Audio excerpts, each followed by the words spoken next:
Welcome to our session on building solidarity and preventing exploitation for migrant workers in agriculture. I'm Mariela Kohon. I'm the TUC's Senior International Officer, and I'm going to be chairing. And I'm pleased to say we have a great panel of speakers joining us today. Before we start the session, just a bit of housekeeping. As I mentioned, the TUC Codes of Conduct is in our chat. Please take a moment to just look at it.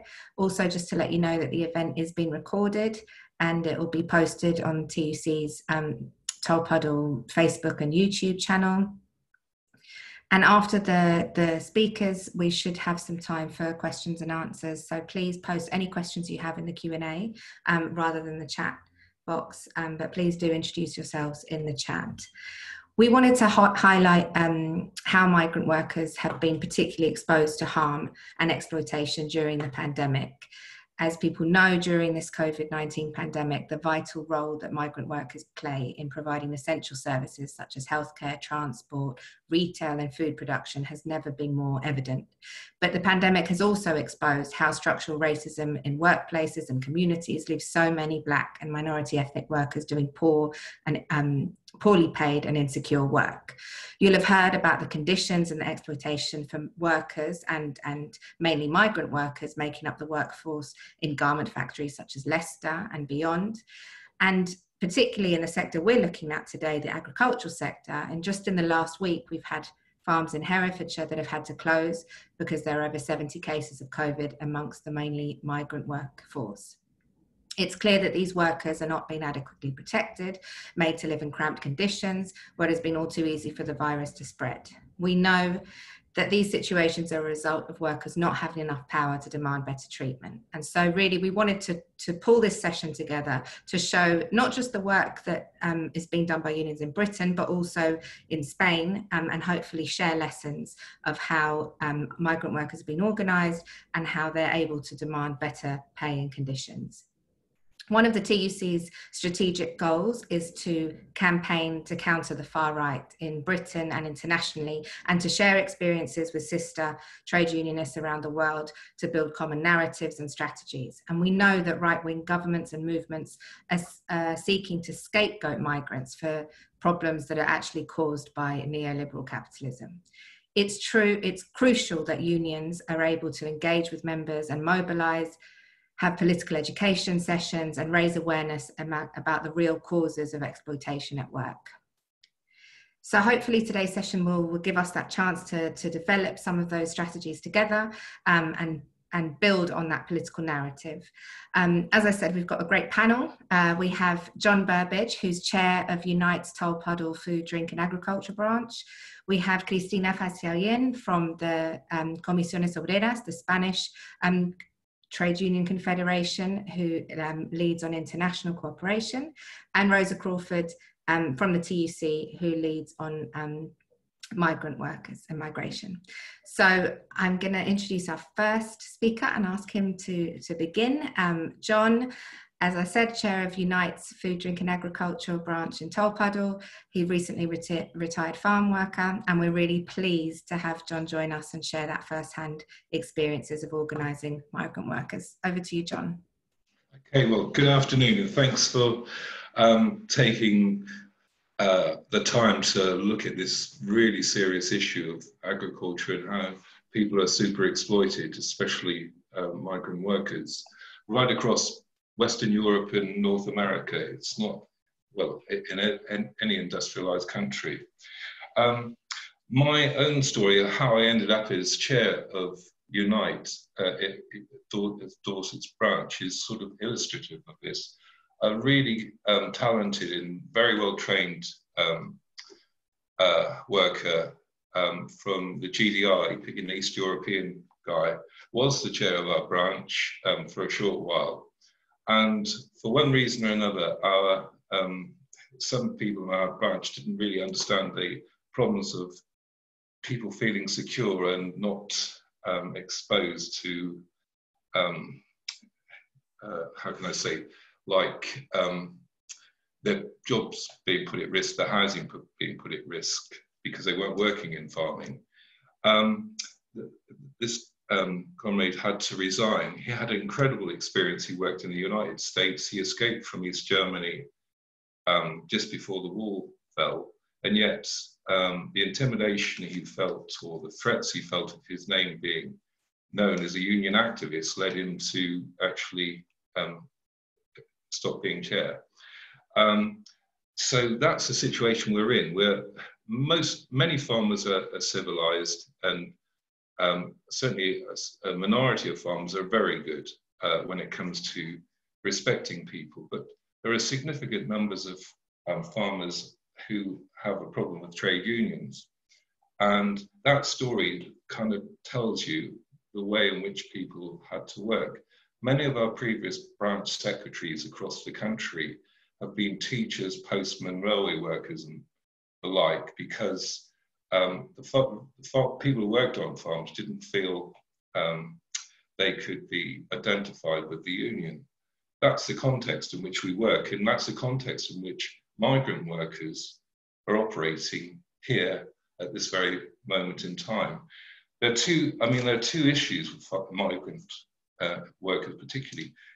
The core people, especially in horticulture, are trained extremely well, but trained in other countries mainly, because our education system is no longer really interested in that area of agriculture, that level of technical expertise.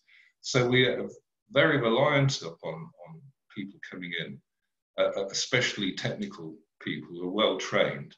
And my former comrade, or my comrade who was from East Germany, did a 3-year very thorough apprenticeship, and he was very good at is very good at his job.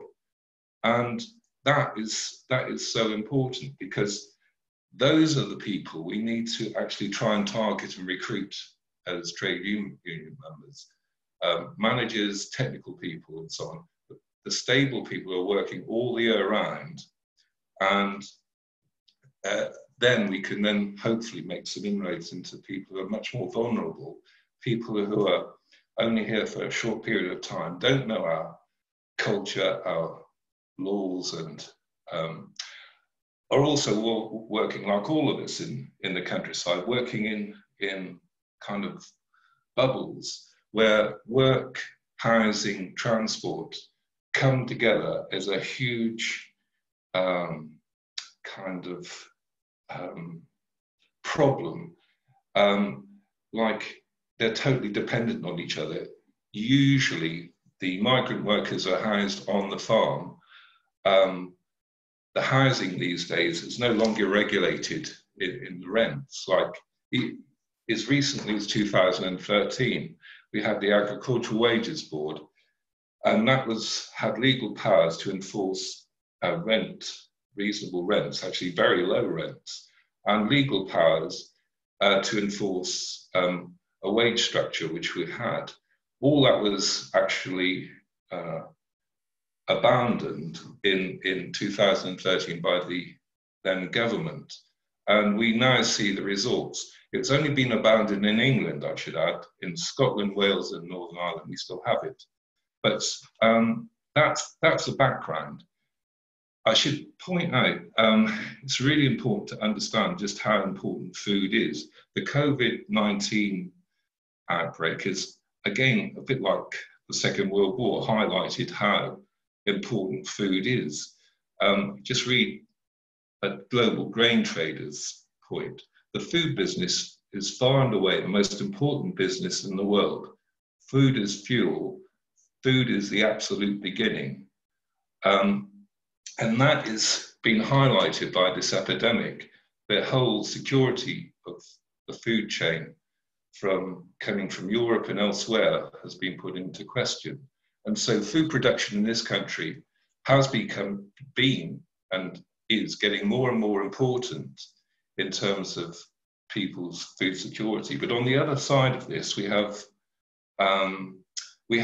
massive food poverty in this country and around the world internationally. And that's, completely crazy situation is what all of us have the ability to change. that is through, political action. Where we need to act is, first of all, we need legislation to control pay and housing costs in agriculture, but I would argue right across the board in every country, but particularly this country. And that is important. But as we know, legislation doesn't often get enforced, and it certainly wasn't back before 2013 in many cases. And we had some terrible examples of people being super exploited, not knowing, Filipinos, all sorts, people from all over the world, being unfamiliar with how things are here, our legal protection and so on. And even when we had the Agricultural Wages Board, people were being housed in farm buildings, being paid way below even the living wage then. And the prosecution of the farmers involved, and there were I think about 20 involved in this, including one of the vice presidents of the NFU, the Farmers Union. The fact was, they could have seen what they were paying for labour was far less than they would properly be paying if they were following the wage rates set by the Agricultural Wages Board. And yet the court didn't enforce the pay for the workers. It let farmers off with a £300 fine each. That's the kind of situation we face. So where the law fails, we need a campaign, we need understanding, which what's happened in the last week with the farm in Hereford and lots of other places as well, where people are intimidated into just working and try to survive the situation and eventually return home or whatever, or maybe move jobs. That is where we come in.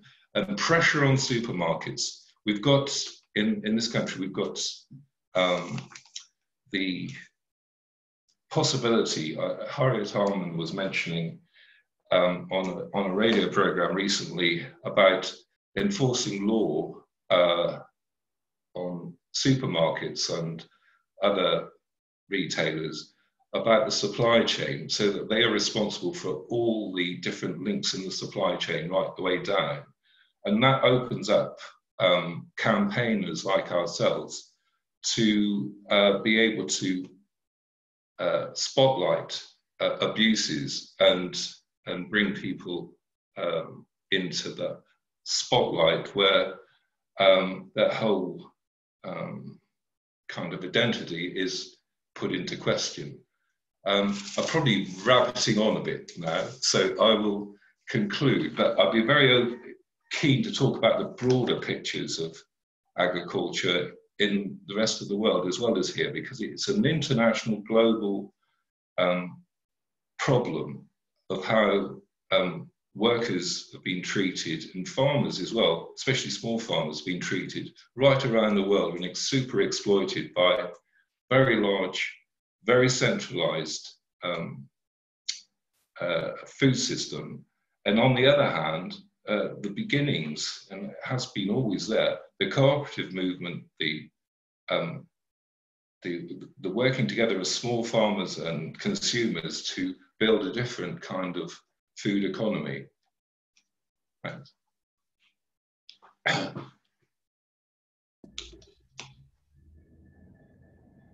think I've used my 10 minutes. Very much, John.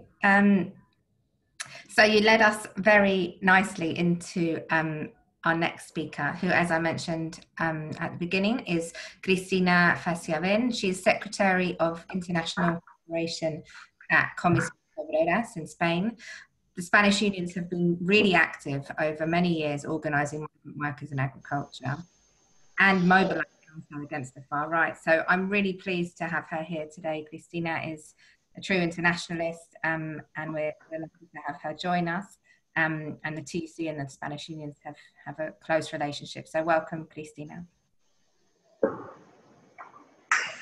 Good afternoon, and firstly, I want to thank the TUC for the kind invitation to participate in this festival, and also I want to convey the greetings of all the Comisiones Obreras and our General Secretary Unai Sordor. To begin with the management of labor migration usually offers an updated vision of the classical problems in the labor market not previously solved. One of these examples is the agricultural sector and especially the seasonal activities.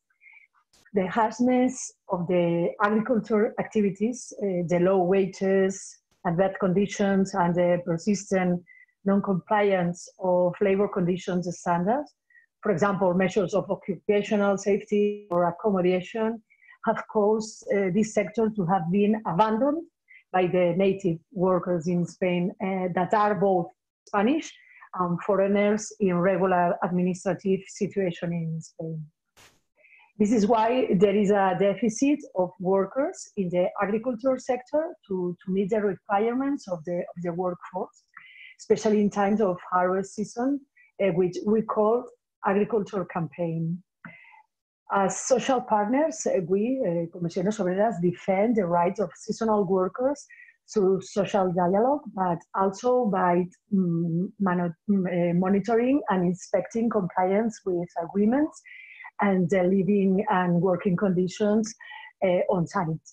The owners are often not very receptive to our presence in the camps or in the crops.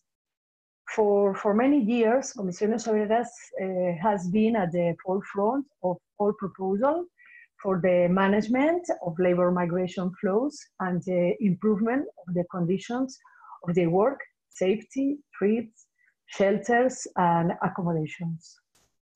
Likewise, we have been demanding and must continue to demand compliance with collective agreements and labor regulations for native workers forced to move to other zones in Spain, as well as for workers from other countries who comes to work in agricultural crops in Spain.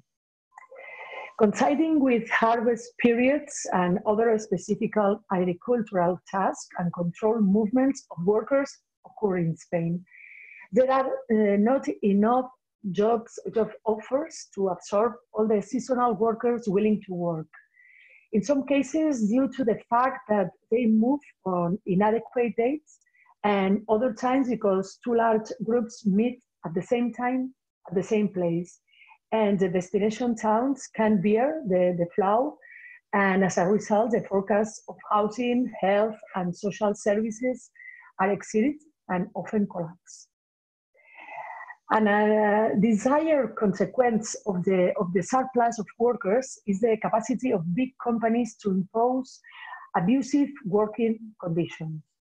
In this scheme, it was essential to achieve an institutional framework for the collective management of hiring at source between administration, companies, and unions.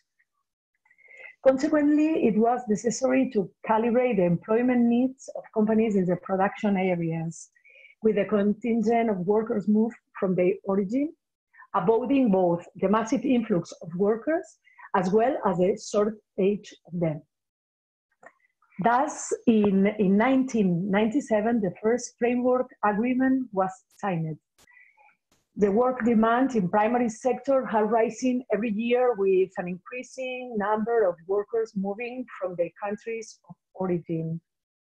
Therefore, it was necessary to establish a common framework to carry out the analysis and planning of the labor needs in the sector, the location and the organization and correct work integration.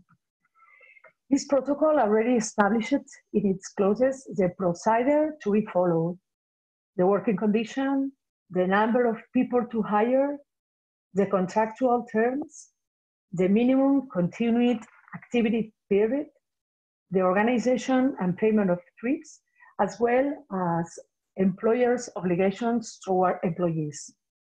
It is important to know that in 2004, a model of social dialogue on labor migration began in our country, which has been maintained with nuances with all governments to this day.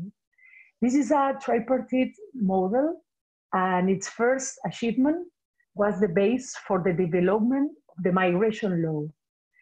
This law already considered a specific system for hiring foreign workers for seasonal activities, defining the concept and the hypothetical activities to be carried out, as well as establishing responsibilities for employers, such as the obligation to organize a trip from the home country to the workplace, assuming the cost of at least one of the journeys, or the duty to provide decent accommodation to workers. The workers must return to their home country at the end of the term of the activity for which they came to work to Spain. In 2006, the most representative trade unions, Comisiones Obreras and UGT, the professional agricultural organization, the municipalities, and the Ministry of Labor signed the agreement for labor flows during the agricultural season, which is still a prevailing law in Spain. Sadly, in the agricultural sector, there remains a reality of labor exploitation and overcrowding of workers. The non-compliance with the labor standards and agreements and fraud in the social security system, together with the violation of workers' rights and reported cases of harassment and violence against women on farms in our country, still exist today. These situations are increasingly appearing in the media, and as a defenders of the fundamental rights, we cannot remain indifferent to them. The labor relations in the Spanish primary sector are defined by a dominant position of the large distributors, who fix the prices from top to bottom, the sales at a loss or below cost, and an unfair competition that affected the weakest links, the producers and especially the employees. After the crisis of 2008, there has been an unprecedented growth in productivity in the agricultural sector and the food industry.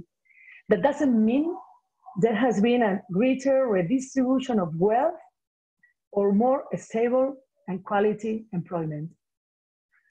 The job precariousness, together with the lack of political will to bring order to the sector and to put an end to anachronistic regulations, have increased the vulnerability of workers in the agricultural sector, while strengthening the power of employers and big companies.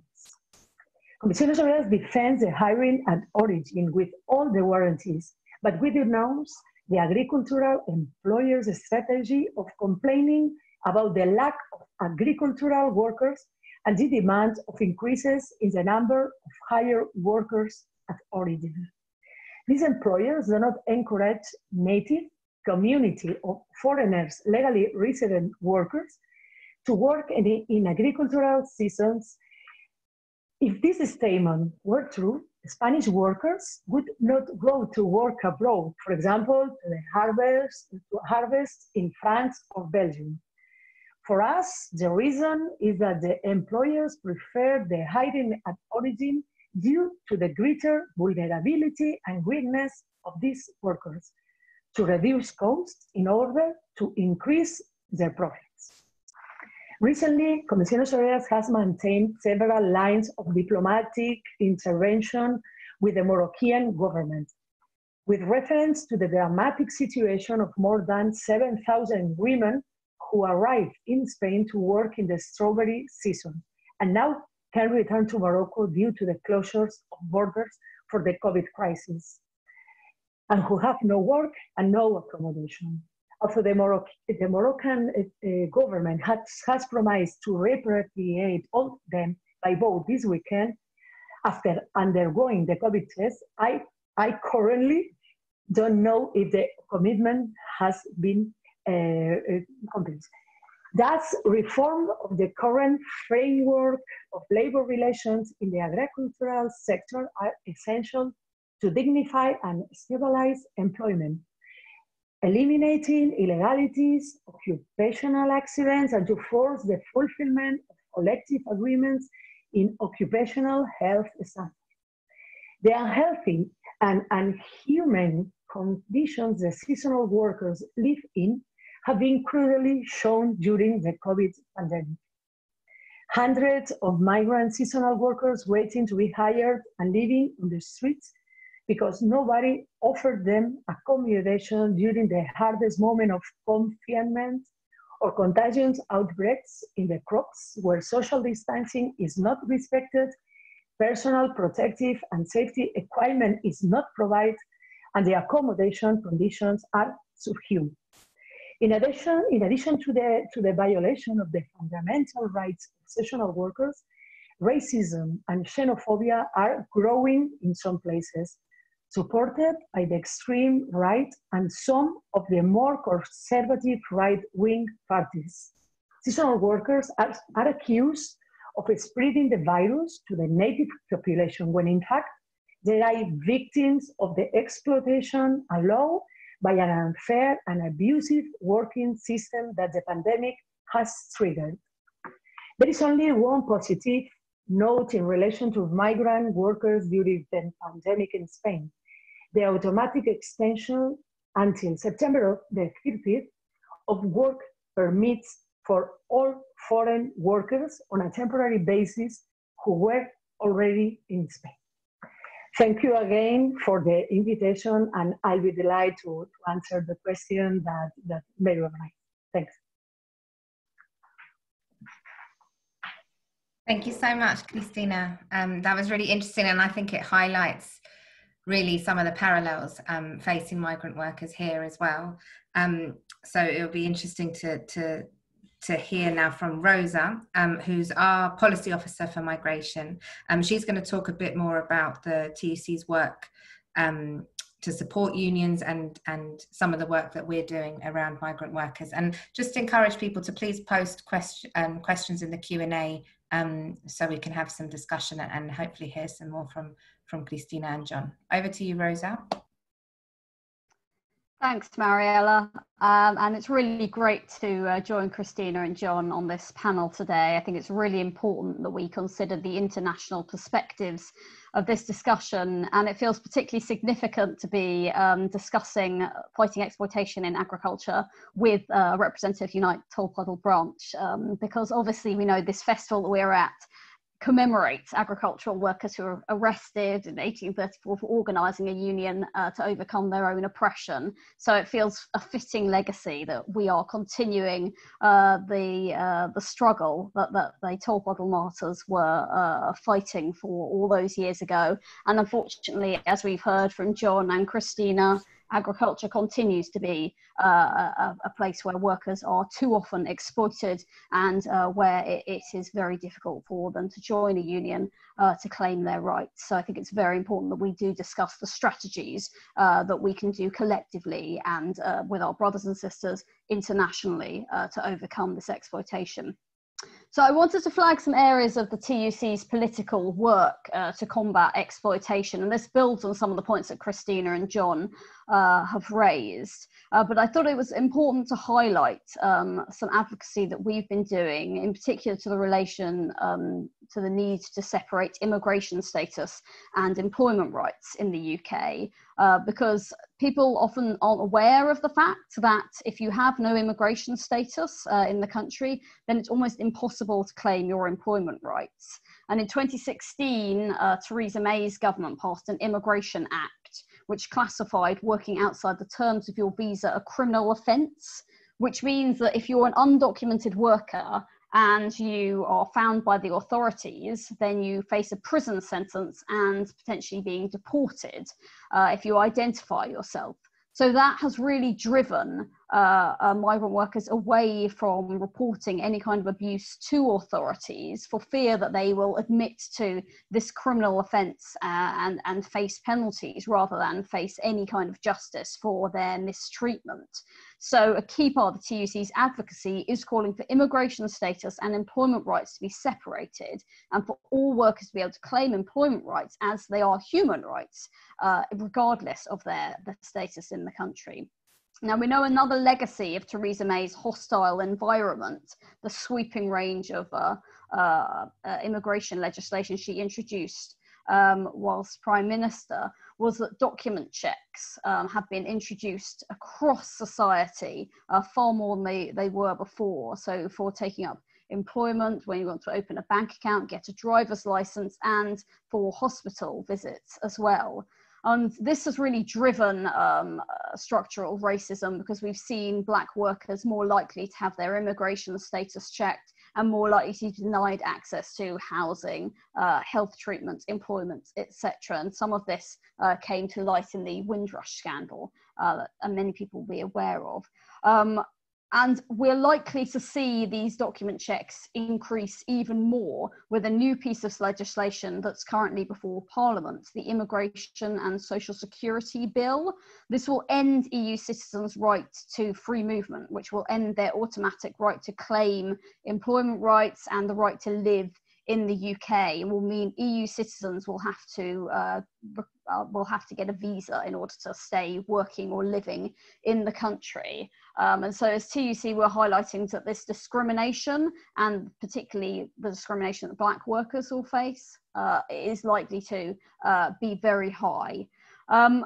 And we're highlighting in particular concerns around how agricultural workers will be treated in this new immigration system that the government wants to introduce following the end of the transition period at the end of this year. If you want to take up work in agriculture in this new scheme, the government is saying you'll have to do so on a 6-month visa that's tied to agriculture. And what we're highlighting in our advocacy is that where we've had previous seasonal agricultural workers schemes, they have just been a breeding ground for exploitation, because workers have felt very unsafe at reporting abuse at work, because they then are potentially placing their legal status in the country in jeopardy, because they might not find another employer. And as John has highlighted, the other employers in agriculture they're likely to find employment in are also likely to be very abusive. So we've said these kind of tied visa schemes the government wants to introduce for EU citizens to work in agriculture, as well as non-EU citizens, is likely to increase even further the kind of exploitative, unsafe conditions that we're already seeing in agriculture. And we're also highlighting concerns around that the current immigration bill before Parliament, that it will end EU citizens' rights to social security, such as universal credit, and also access to free healthcare. And obviously the pandemic has revealed the kind of public health emergency that's created, as in the farm in Herefordshire, as in the garment factories in Leicester, the poultry factories in Yorkshire, where migrant workers don't feel safe to seek healthcare and don't feel safe to access healthcare, possibly because they might face charges, as they will, as all non-UK citizens will in the EU system. Then it will cause COVID-19 to spread and other communicable diseases. So this is storing up future public health emergencies and also denying people what is a fundamental human right, the right to healthcare.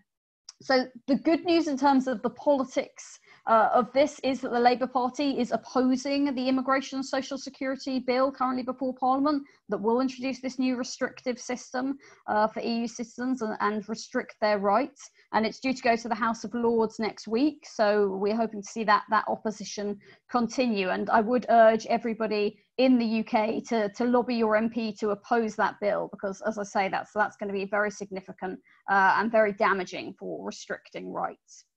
I'd also like to briefly just pick up on the important point that John raised about the need to strengthen enforcement of workers' rights and the need for there to be liability right down the supply chain, so that the supermarkets and the big clothing retailers are taking responsibility for exploitative conditions right down their supply chain, because the likes of Boohoo, we know, just express fake shock when egregious cases of exploitation are exposed and say, well, this was illegal subcontracting, we were not aware of this. We say that actually the company right at the top that's contracting down the supply chain must be liable for the working conditions, and must make sure that those conditions are decent and that unions are able to organise and make sure those workers can claim decent treatment. And we're also saying around enforcement, there needs to be much more funding to those enforcement agencies, in particular agencies like the Health and Safety Executive that monitors the safety of conditions for workers. And it's very telling, the fact that the Health and Safety Executive funds have been cut by £100 million since 2010. That is clearly one of the driving forces behind the fact that you have extremely unsafe working conditions being exposed in these factories in agriculture as well. And without that significant increase in inspections and resources, we aren't going to stamp out the exploitation. And just finally, I would like to focus, as Mariela flagged as well, on the work the TUC is doing to support our trade unions to build that practical solidarity in the workplace that's so important for making sure that workers stand together and resist exploitative conditions, bargain with employers for decent conditions for all, and to then use that to build a political narrative around solidarity to counter the right-wing political movements that seek to divide us. So as TUC, we've run sessions with union organisers for a number of years, building on building a whole range of case studies that we can use around successful industrial campaigns, and trying to connect more organisers across the country who are working to empower migrant workers and come up with strategies to resist exploitation.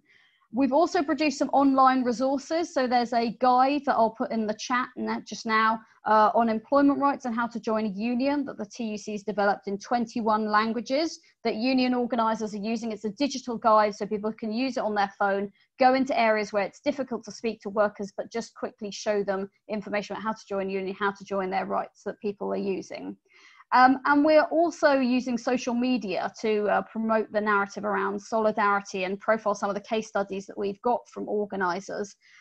We made a film last year about Unite's work in BMW, which profiled how their branch in BMW had empowered migrant workers, and that meant negotiations with management, the exploitation migrant workers were facing, which is also the exploitation lots of other vulnerable workers were facing around agency workers being paid below other workers, and around discriminatory treatment. That was addressed because migrant workers were empowered. And that's a really important message that we want to give more of the platform to. And that links with our international work. I'm on the European TUC's Migration Committee, and we're working with our colleagues and comrades in Spain, as well as across the EU, to share these resources and share these pieces of social media and other advocacy that we've produced in order to build that narrative across the EU, because we know, as Cristina said, it's an issue in Spain, it's an issue in Hungary, it's an issue in many, many countries, that we are having right-wing governments that are driving forward policies that reduce the rights of migrant workers, encourage discrimination and structural racism, because they are using migrant workers as the other, as a way to distract workers or divert attention from the real causes of exploitation, which is obviously neoliberal forms of capitalism and exploitative employment practice. So it's really important that we work to internationalize those messages and promote them, and that will be part of our trade union response. I think it must be part of our trade union response to prevent the kind of exploitation that John and Cristina have highlighted in agriculture, that we fear may get significantly worse once we have an end to free movement. So I think it's really important that we have this discussion and we think about how we can build those strategies and build that political narrative that's around solidarity and rights for all workers. Thanks. Thank you so much, Rosa. That was great. So we've got a bit of time for questions, and there's been a few questions brought in. I don't know if we could go to the panel view. I'm going to just, so we've got a couple of questions, I think aimed particularly at John, around do you think it would make sense to retrain the current workforce in the skills we need now and in the future, so as to make the workforce less reliant on migrant labour? That's a question that came in early for John. There's also a question around the impact of Brexit. And then why don't I let John reply to those, and then I'll go through the other ones which cover some more international issues. What I wanted to bring out, and didn't really have time, was actually the cutback on education in this country, at the same time as the agricultural industry is being parasitic on the training and costs borne by other countries in training agricultural workers. They're like I highlighted Germany, I know Poland as well. Their apprenticeship schemes are much more comprehensive and professional than ours. I think 3 years is their apprenticeship length, and we've had a cutback in agricultural colleges here for that kind of level of education and training. In 1990 we had 40 agricultural colleges which dealt with that kind of level of training in horticulture and farming, and now we're down to 11, with one more about to be closed in 2021, and that kind of shows how cheapskate in short term our thinking is in terms of training people in agriculture. A lot of the education is now concentrated on kind of estate management, real estate kind of stuff, and equine things, rather than food production, and especially horticulture, which there's been a big increase in horticultural production in this country because of freshness of food, the actual ability to produce things competitively with other countries because of the cost of transport and so on. So there's a much enhanced need for farm workers. And I should add, previously, a lot of the people who were doing the work 30, 40 years ago were doing it at a much slower pace. There were a lot of women worked in picking crops, which in itself shows the kind of super exploitative attitude of the industry towards people, picking on more vulnerable groups to do the seasonal work. But they tended to be living locally, so they were at least not as open to pressures that migrants are open to. Sorry, I've probably gone on a bit, but we certainly need training here, but we also need well-trained people from wherever. I should point out one thing the TUC were highlighting. Actually, there's a bigger problem in the bill, or I think the arrangements the government have made about migrant workers coming to this country, and that is people coming from outside the EU, just like domestic workers, are being opened up for real abuse. Because from what I understand, the pilot scheme, which is now unfolded into a broader scheme for people coming from outside the EU, links each employee to one employer, and they are not able to move to another employer, which obviously makes them far more vulnerable to bullying and harassment and all sorts of ways of being ripped off. Okay. Thanks, John. I'm going to ask Cristina if she wants to pick up another question that's come in around supply chains, really, and in food, particularly in supply chains, how dependent they are in terms of production and distribution. And the question is around, could unions involved in all these areas of the supply chain be working together in support of migrant workers and campaigning? And I know there's a lot of work being done through sector federations at a global level. So I just wonder if you want to come in on that. Is a very important question, because it's part of I think it's part of the solution, but that is a very, very difficult area for the union work, for the union action, because as I told before, the big companies, the distribution big companies, usually multinational corporations that are leading the the manufacturing, the food, fruits, and this kind of articles in Spain have a very dominant position that impose the prices, usually very, very low prices, is very very cheap to buy, for example, a kilo of strawberries in wherever in Europe, and this is impossible that a kilo of strawberries can cost €2 with the transport costs include and all the work that is involved. And we have a very big problems because these kind of companies usually are very anti-trade union, and it's very difficult to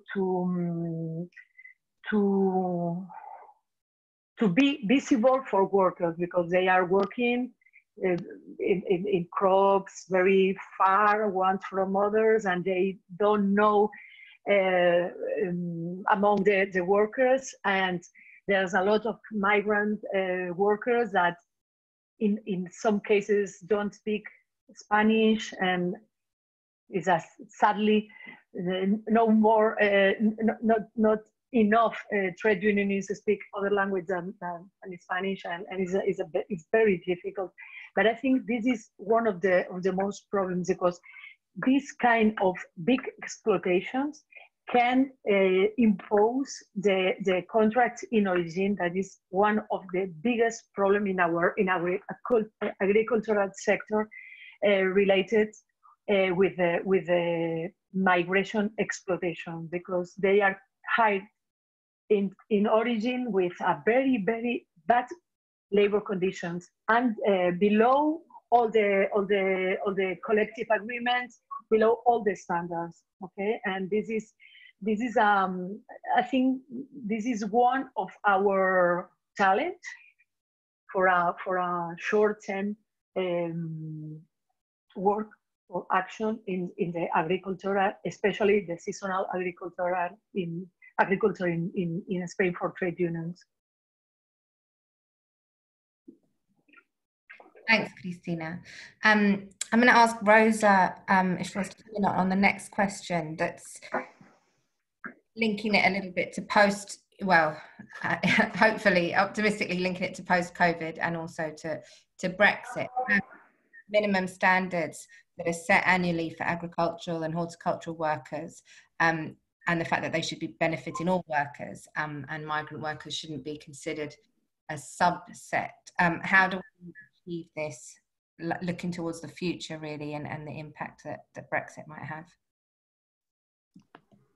Yeah, I mean, as I've outlined, there are really severe threats to rights being reduced, both for EU citizens and non-EU citizens and UK citizens following or leaving the transition period. And I think everybody in this meeting will be aware of the TUC highlighting concerns that the UK government is going to roll back important rights that we have in UK law because of being a member of the EU, around sick pay and holiday pay, also agency workers' rights that have recently been improved with the so-called Swedish derogation that meant that agency workers could be permanently paid lower than the full-time workforce. That recently has been ended in the UK law, but now we are leaving the transition period with the EU.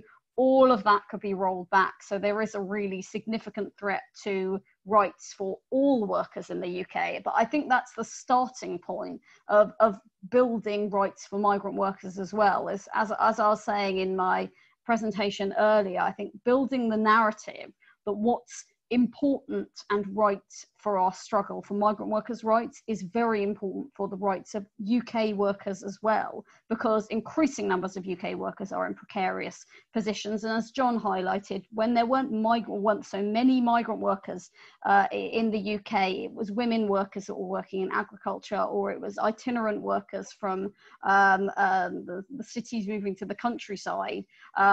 It's always been that there are vulnerable forms of workers that get exploited, and it's about building rights for all of those workers. So I suppose there's not a quick or an easy way to build that. One is through obviously political advocacy and holding the government to account and holding them to their promise that rights won't be reduced post-Brexit. Part of that is crucially that we need to get an EU-UK deal that guarantees that UK rights will remain at the standards that are set at the EU. And clearly right now that is looking like a very difficult prospect. But again, we're working with our comrades across the EU who have been fantastic in lobbying their government to say any UK-EU deal must have binding protections, must keep the UK to its rights, don't want the UK undercutting the EU on standards.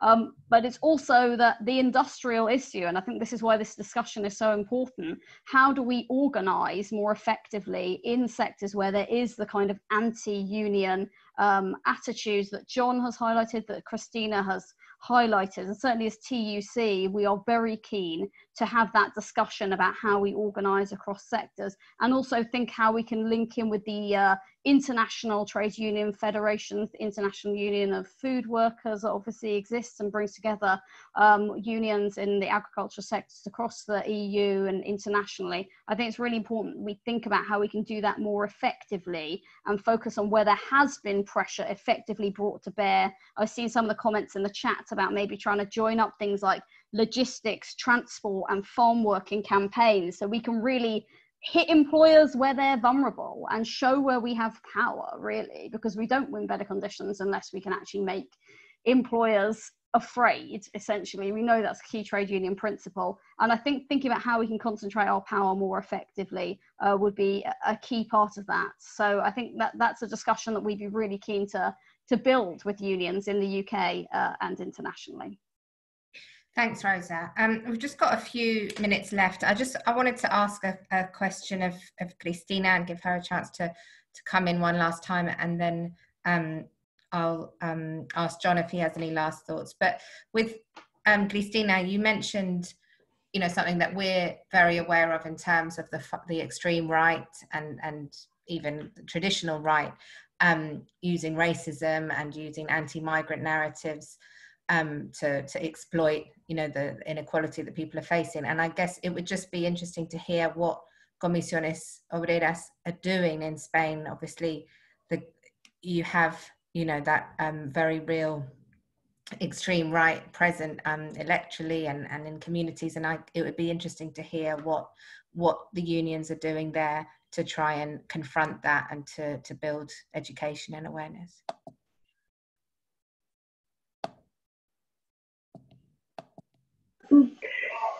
Yes. Now in Spain, that we have an extreme right-wing party in the parliament, and Vox is governing in some regional governments in Spain right now, and they have a discourse, a position, a narrative against migration, very, very, very hard. And it's an idea that has some fans in some areas, in some spaces, especially in neighborhoods where poverty, where unemployment, where the economic difficulties are bigger. And in the case of the agricultural sector, that is usually a very precarious sector, that the Spanish workers are very precarious workers, because it's a very bad paid and with very bad conditions in general. This is the reason, because a lot of the Spanish go to the harvest in other countries of Europe. And in this case, we have been denounced the discrimination and the non-compliance of, for example, the obligation of employers to to guarantee an accommodation at a human, a dignity, a fair or a good accommodation for workers. This is a violation of the fundamental right for a seasonal worker. And for example, in Lleida, that is one of the points where the outbreaks of COVID has been bigger in Spain, and there's a lot of crops of seasonal workers. We have been denouncing for years the terrible condition of work and living of the workers, and this is an space that the rights and the extreme right are using to attack the migrants, saying that they are contagion the people on the streets or in towns where they are living. We have lived very terrible situation as the throw of stones to a bus, plenty of migrants that are going to work to a crop, no? For example, saying, go out, you have the virus and you are contagion people. And it's terrible nowadays to live this situation. We are denouncing very, very strongly this kind of situations, not only on the workplaces, but too in the places on the towns where they are living. Thanks, Cristina. Thank you. I think there's a lot of commonality there for us to build on in terms of building our work to counter those kind of extreme narratives and activities. We're coming to the end of the time. I just wanted to give the opportunity if John or Rosa or Cristina have anything else they'd like to just add before we round up. John, I don't know if you have anything you'd like to just finish on. I some kind of clear key things. First of all, I think equal rights and justice, that's something which is running through at our times. You know, the COVID-19 outbreak, like war and aggression, has brought out what people want, and what people need is equal rights and justice right across the world. And I think we need democracy as well. That's one of the things that's been well under attack right around, you know, when we're talking about right-wing governments, but pretty well universally in capitalist countries. Democracy has been under attack in one way or another. People have been divided. And democracy might lead to awkward situations for governments, but just like science, it's unavoidable. You know, democracy will assert itself. People will assert their views and rights. So there's some hope there.